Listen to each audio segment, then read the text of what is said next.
See what he wants. No, Alice, stay back. Do not argue with me. My father left me in charge. Look at all his men, all armed and ready. There are too many of them. We would have no chance against them. I want no needless deaths on my hands. It would be a slaughter, and you know it. Alice knew she was right, but he didn't want to put her at risk. She knew that, but she was in charge when her father was away from Crowland. Her father trusted her above anyone to protect his castle.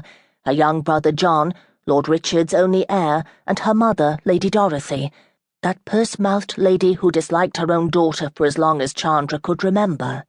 Her endless cruelties and meanness had ended only when Chandra had turned 11 years old and was large enough and skilled enough to stand up for herself. Chandra said now, "It will be all right, Alice. I will see what he wants." She gave him a small salute and dug her heels into Wicket's lean sides, sending him galloping forward over the barren rock-strewn ground. She drew Wicket to a halt some 20 feet from the man with the 3 silver wolves on his banner. His voice again, deep, dark as the velvet surcoat he wore, a voice that made her want to dive for cover behind the boulders just beside her. She was frightened, more frightened than she'd been when Lady Dorothy locked her in the dungeon when she was 9 years old. Chandra couldn't remember what she had done to deserve a day and a half in a cell filled with filth and rats and only a sliver of light. He called out, "Lady Chandra, daughter of Richard de Avenell." Not a question, not a bit of uncertainty, she thought. He knew exactly who she was. But how could he have known? She was dressed in leather breeches, a leather cap on her head covering her hair, a sword and a knife strapped on the belt at her waist.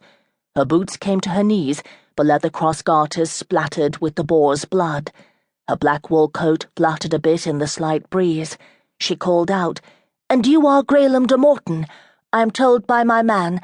I ask you what you wish here at Crowland. Why have you spread your men across our path?" He paused for just the slightest moment before saying calmly, "I have come for what is mine, Chandra." "There is nothing here but is yours, my lord. Come, enough of this." "I agree. It is enough." He rode closer, the other man in armor close behind him.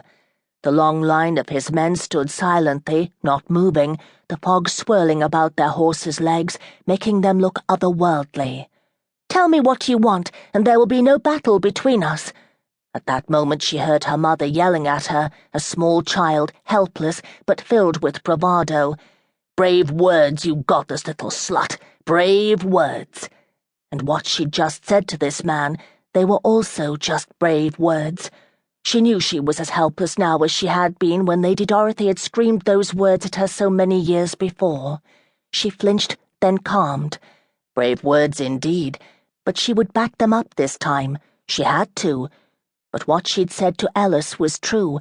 Graham de Morton and his men could cut her down in a second, her 6 men with her. The man behind Graham de Morton yelled out, "What absurdity from a girl dressed as a man, with but 6 ragtag men behind her, don't you think, my lord?" Graham turned to the man beside him and spoke in a low voice. She couldn't hear what he said, but the man just shrugged and drew his war-horse back a few more paces. "My man meant no insult," Graham said. "It's true that if I didn't know you, I would believe myself facing a boy. But I do know you. I know everything about you. I know of your bravery, your training as a knight, your strength of character, your endless pride. However, you are not a boy, despite your prowess with weapons, despite the trust your father places in you to see to the safety of his castle. Now pull off that ridiculous cap. I would at least see you as a woman." He knew too much, but how? And he believed her all those things. She was brave, proud. They were just words, she thought, just words to gain her compliance. They meant nothing. Calm. She had to be calm, to be reasoned, as her father had taught her. She threw back her head and said, "No, Graham de Morton. Now I will ask you once more, why are you here?" Slowly he removed his helmet and handed it to the man behind him. She saw that he was dark, his hair thick, black, slicked to his head with sweat. His face was swarthy, his eyes black as a starless night. Even from the 20-foot distance that separated them, she could see the blackness of his damned eyes. He looked like the devil, particularly